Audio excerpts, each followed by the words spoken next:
A gente conhece a Microsoft por um império construído com sistemas operacionais que todo mundo amou, né? Tipo o Windows XP, o Windows 7, mas por trás desses sucessos gigantescos existe uma outra história. Pois é. Hoje a gente vai mergulhar na história por trás das 3 piores versões do Windows já lançadas. Vamos entender os bugs, as decisões ruins e os escândalos que quase destruíram a reputação da gigante da tecnologia. E o nosso primeiro ato começa lá no ano 2000, com o Windows Millennium Edition, ou, como ficou conhecido, o ME. O nome era super ambicioso, prometia ser a porta de entrada para um novo século, só que a realidade foi outra. Ele foi um projeto lançado às pressas, totalmente inacabado, que basicamente já nasceu morto. Olha, o caos era tanto que a revista PC World apelidou o sistema de Mistake Edition, a edição do erro. Imagina só o cenário: travamentos constantes, aqueles congelamentos bizarros que aconteciam só de mover o mouse, e a ferramenta de restauração que era para ajudar simplesmente não funcionava. Era um desastre completo. Mas por que tanta tela azul da morte? Bom, a resposta está numa decisão apressada da Microsoft. Para tentar modernizar o sistema e fazer ele ligar mais rápido, eles tiraram acesso direto ao antigo MS-DOS. O problema é que milhões e milhões de drivers, de impressora, placa de rede, de tudo, ainda dependiam do DOS para funcionar. Sem ele, o sistema inteiro simplesmente entrava em colapso. E a ironia disso tudo é que o Windows ME trouxe uma coisa que a gente usa até hoje: a restauração do sistema. Uma ideia genial, né? Só que a primeira versão era tão cheia de bugs que, na hora de tentar salvar o computador, ela podia acabar restaurando malwares junto com os arquivos do sistema. Ou seja, o remédio virava literalmente o veneno. Agora, vamos avançar um pouco no tempo para o nosso segundo ato e ver como o problema se inverteu completamente. Se o Millennium falhou por ter sido lançado cedo demais, o Windows Vista, lá de 2007, falhou por prometer demais. Foram mais de 5 anos de desenvolvimento, a expectativa estava lá no alto, mas o que foi entregue, bom, foi uma grande decepção. O Vista tropeçou em vários pontos, sabe?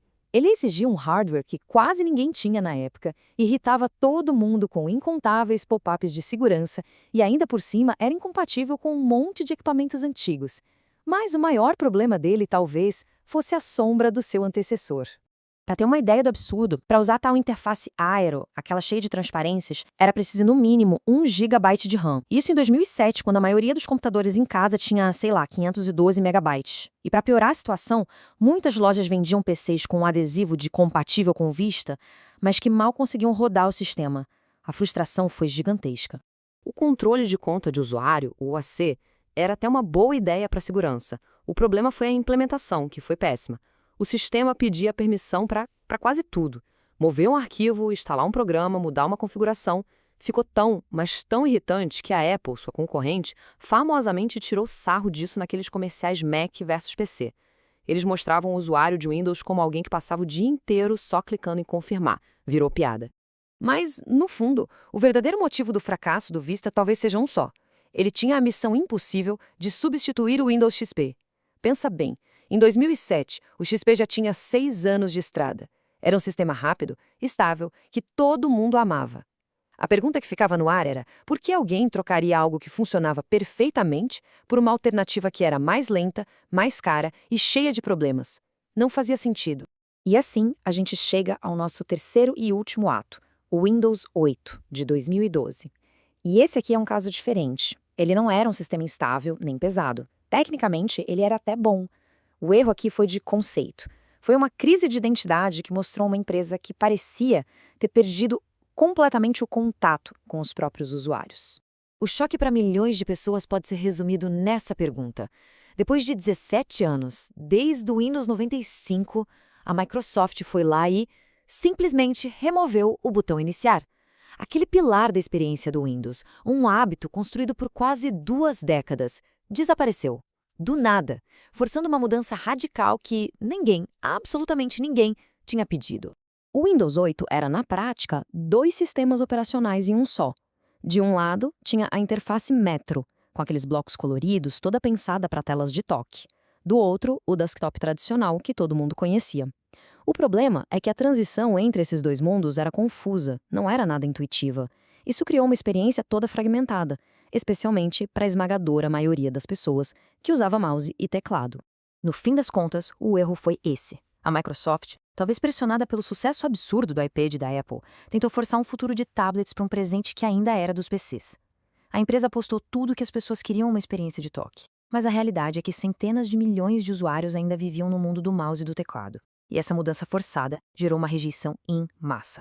Então, o que a gente pode aprender com essas 3 falhas épicas? Olhando para trás, dá para ver um fio condutor que conecta o Millennium, o Vista e o Windows 8. E esse fio revela lições muito valiosas que a Microsoft teve que aprender do jeito mais difícil e caro possível. Cada desastre ensinou algo fundamental. O Millennium mostrou que um produto inacabado é muito pior do que produto nenhum. O Vista provou que prometer demais e entregar de menos gera um ressentimento enorme no público. E o Windows 8? Bom, essa foi a lição definitiva. Ignorar quem usa seu produto e forçar uma visão sem o consentimento deles leva invariavelmente à rejeição. E o mais interessante é que isso revela um padrão muito claro. Depois de cada grande fracasso, a Microsoft se redimiu com um sucesso estrondoso. O XP consertou o desastre do ME, o Windows 7 arrumou a bagunça do Vista e o Windows 10 resgatou todo mundo do Windows 8. Fica nítido que a empresa aprendeu sim as suas lições, mesmo que tenha sido da maneira mais dolorosa. E para fechar, fica uma reflexão. Qual desses desastres tecnológicos ensinou a lição mais importante? Foi o produto inacabado, a promessa quebrada ou a visão imposta goela abaixo? A resposta para essa pergunta talvez defina a forma como a gente usa a tecnologia até hoje.